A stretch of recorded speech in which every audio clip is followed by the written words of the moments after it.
I don't really have a description for art except that it's just life itself.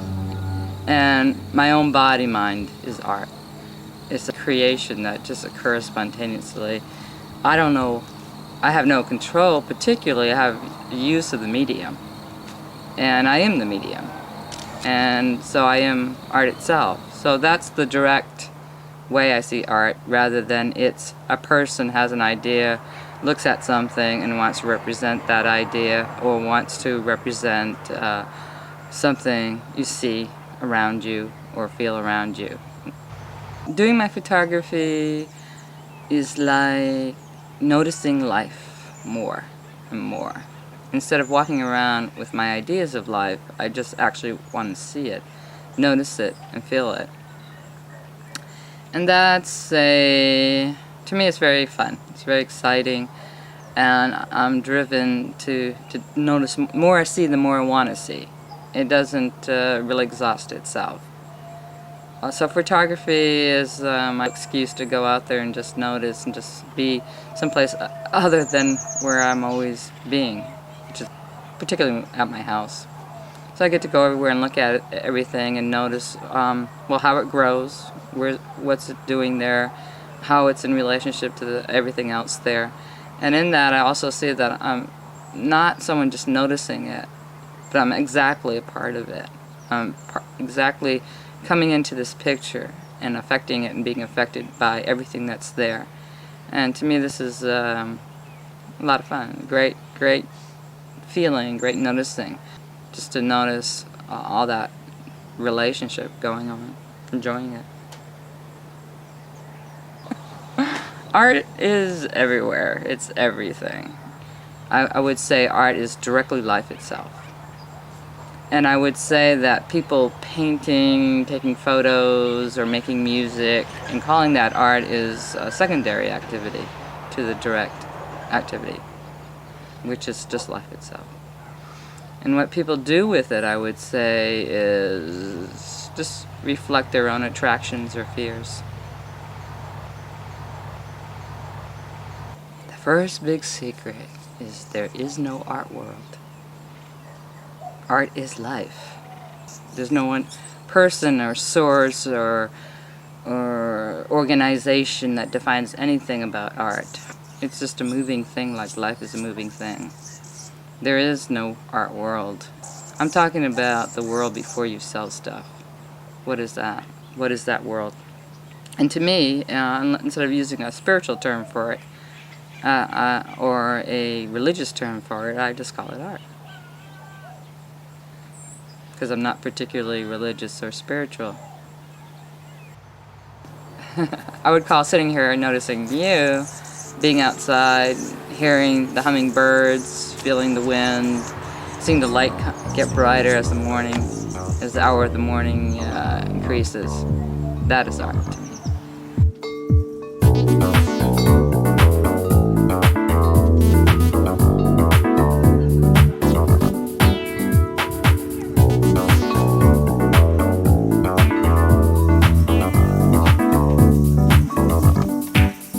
What to do, hello, is there anything to do? What to do, hello, is there anything to do? Anything but art, music, hanging out. Give me some direction, I'll soon wander away from the point of points and return to my meaningless memory. So when I went to art school, I would see everybody having this drive to succeed, and to try to get happy by succeeding. At that time I was already experiencing in my life a great shift in understanding. And that understanding was that you cannot get happy, you can only be happy. In other words, there was no experience that I could try to get that I could now get and say I've arrived at happiness. I begin to notice that that whole assumption of arriving at happiness through experience was what I was suffering in the first place. So I begin to relax all that drive and motive to find happiness, and begin to notice happiness more and more. The beginning of schooling for me was the beginning of allowing that intuition to play stronger in my life. And I used art as a way of noticing. When anybody looks at anything, they hardly really look at it because they're just looking at it as an extension of their desire. So in other words, either it fulfills your desire or it doesn't. And if it doesn't, you don't really look at it any further. Or if it's a threat to you or not. If it's not, then you don't look at it any further. I'm not here primarily as an artist who's trying to make a lot of money. And I don't really want any fame either, because that would totally interfere with being a part of something, being a part of wherever I am. And it would totally interfere with my assumption of my value of being a part of something. So now what I see is more valuable than being a part of, and my interpretation of the scene, and my would be the center of what's going on, instead of that I am noticing that I'm here.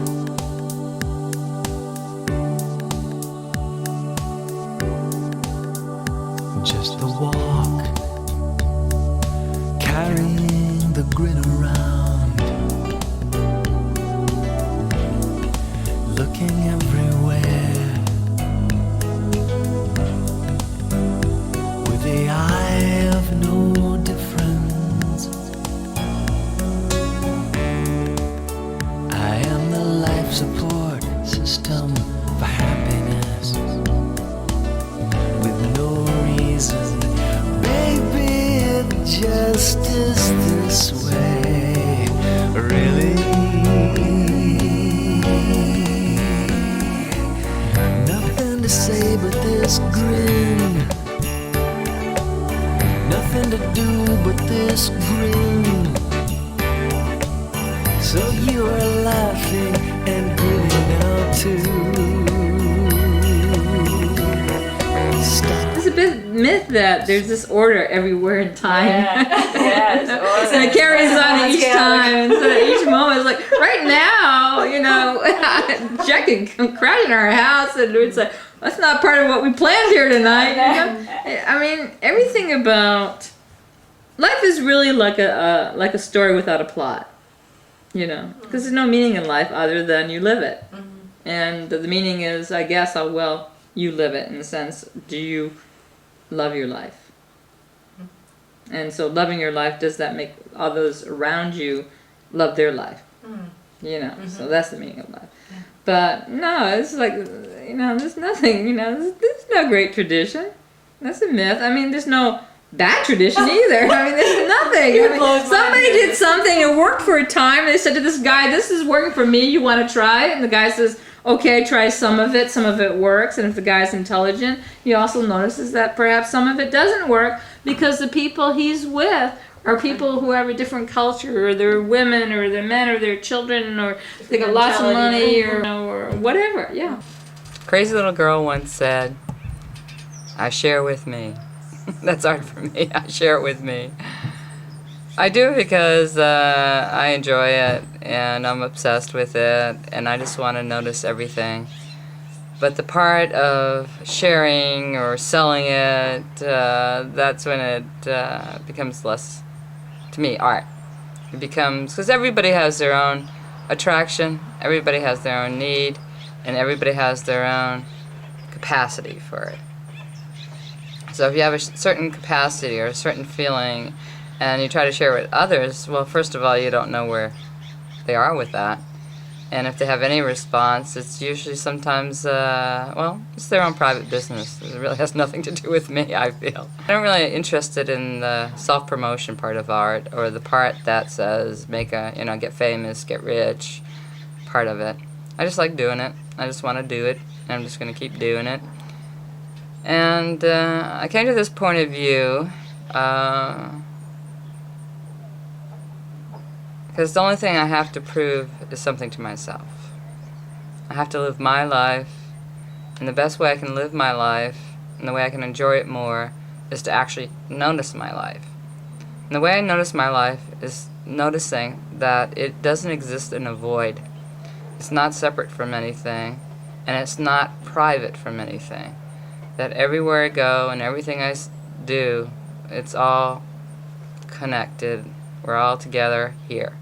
And I don't really care about the cultural values, the tradition of it, or the assigned value of it, a meaning. I don't want to tell people this art means something, it's special. I'm not really interested in that either. I just love doing it. And I'll do it till I stop love doing it, which could be any second now.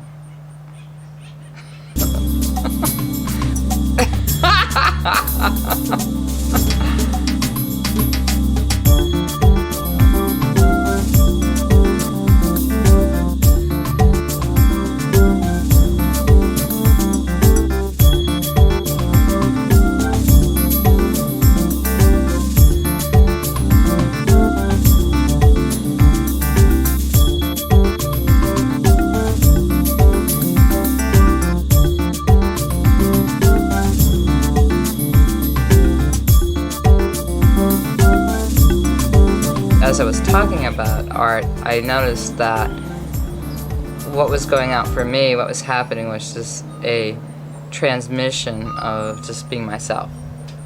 So even though I'm talking about a subject and people perhaps are not interested or are interested in that subject, what was occurring for me was a kind of a heightening of what it is to feel me, to be me. And I felt that spreading out more.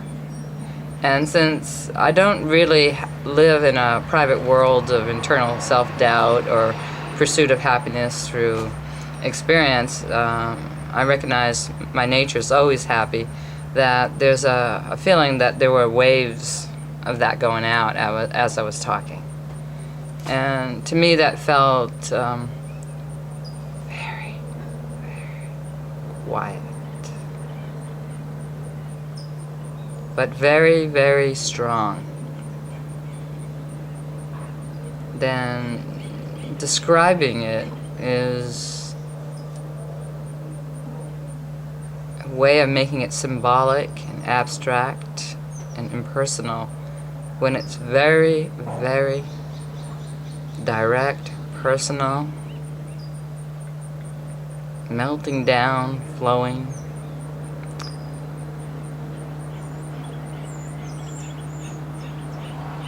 It's like the world is noticeably just bright, just brightness.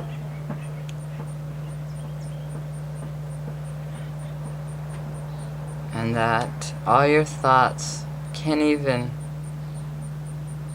make sense or hold to this brightness. They just swim in a small part of the pond of this brightness.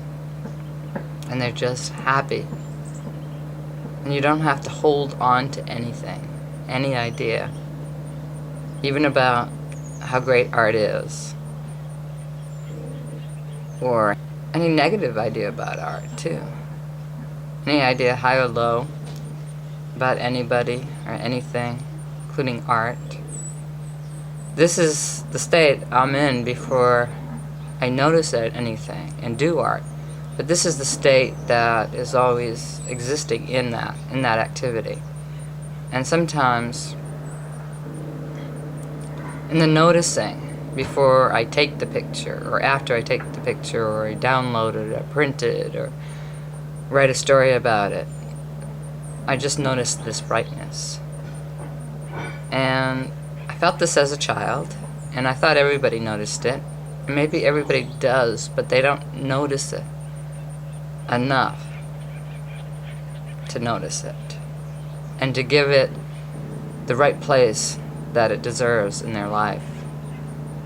They give it a minor place, a place called maybe inspiration, a place called healing, instead of a place called your absolute reality.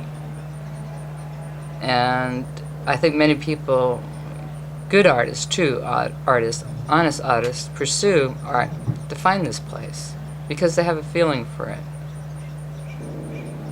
They know it exists, but because of all that pool of thinking that they have held on to, believed in, hoped to experience.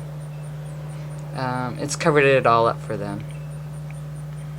And so art has become a lot of different things for people. A minor distraction, pursuit for meaning and value, way to beautify themselves and the culture. But art is just another word. It's a symbol. And what that word is, or symbol is this transmission of what we are, this bright. This body-mind is just a very fluid medium. And only in our thinking and holding to an idea have we made it into a confined medium instead of infinite medium, a very confined box. And of course, we create that box, we always want out of that box. And inspiration comes at times and just pushes us out there. And the intuition that none of this matters is not really as depressing as people think. To really feel that none of this matters gets you to the heart of art, of that you are art being constantly created. You're not the same person in any second ever. But what you are in that second is art. It is this transmission. And I call it free flow. I've called it already happy. So be an artist that is already happy, who's just allowing the free flow. It's not looking for meaning and value by doing art, not looking to achieve recognition or prestige by society. I'm not missing out on anything, I'm telling you. Haven't given all that up. Man, I got everything. Just really everything. I am the luckiest person in the world, and I share with me, but I'm sharing with you, I guess. I'm giving you the transmission of this. It's your own transmission. It's you. So, hey, notice it. Enjoy it. You're not going to miss out on any of that other cultural value crap of art or any of the search for happiness. You just have to know what you know. And I know you know it. So that's it. Okay?